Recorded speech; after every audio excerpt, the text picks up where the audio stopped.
Papua berubah drastis dari daerah yang berisi hutan melulu menjadi wilayah yang super modern. Kemajuan di bumi cendrawasih terjadi karena pembangunan infrastruktur yang diperbanyak di era pemerintah Presiden Jokowi. Masyarakat juga senang karena merekalah yang menikmati manfaat dari infrastruktur tersebut. Apa yang Anda pikirkan tentang Papua? Wilayah ini identik dengan tempat yang terpencil, dengan masyarakatnya yang masih mengelola sagu dan ubi dengan cara tradisional. Image Papua sebenarnya kurang baik. Karena yang dibayangkan banyak orang hanya hutan belantara, pegunungan, dan masyarakatnya masih memakai koteka. Padahal sebenarnya mereka salah besar. Papua sudah berubah menjadi wilayah modern dan setara dengan kota-kota besar lain di Indonesia. Bahkan di Mimika, keadaannya diklaim mirip dengan San Francisco.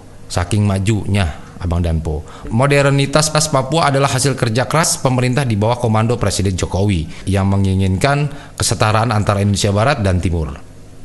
Pembangunan infrastruktur di Papua dibuat dengan dana APBD dan otonomi khusus sejak 2021. Otsus memang dibuat khusus bagi masyarakat Papua agar mereka makin maju.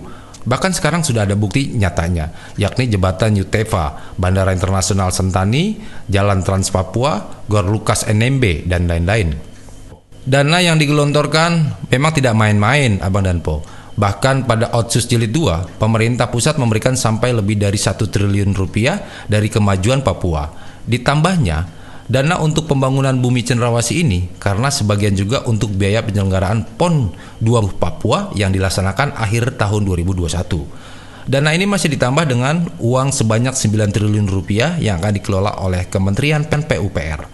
Uang sebanyak ini akan dibagi menjadi beberapa proyek. Pertama, untuk membebaskan masyarakat dari daerah yang terisolir dengan membangun jalan Trans Papua dan jembatan Yutefa sehingga mobilitas warga akan makin lancar.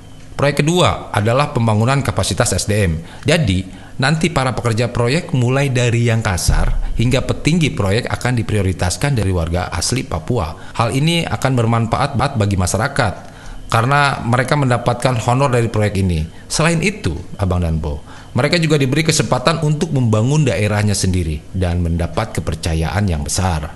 Sedangkan yang ketiga, pembangunan infrastruktur di wilayah perbatasan antara Papua dan Papua Nugini, yakni di wilayah Skau dan Merauke, pos lintas batas negara akan dipercantik, sehingga bisa sekaligus jadi tujuan wisata. Jika banyak turis, maka pemerintah daerah mendapat devisa dan masyarakat sipil bisa berjualan souvenir khas Papua.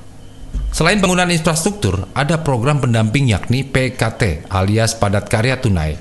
Dana program ini bahkan lebih besar daripada tahun lalu, yakni lebih dari 700 miliar. Dengan uang sebanyak ini, maka akan jadikan 19 kegiatan dan menyerap lebih dari 20 tenaga kerja.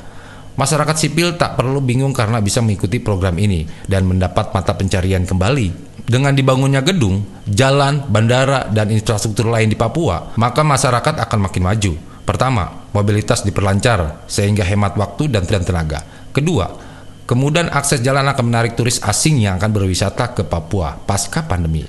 Karena mereka suka dengan ekosistem alam Papua yang tiada duanya. Pembangunan infrastruktur di Papua jadi hal positif karena menguntungkan masyarakat. Mereka bisa menikmati akses jalan yang bagus dan mulus, bukan jalan makadam atau jalan setapak yang susah dilewati oleh kendaraan bermotor.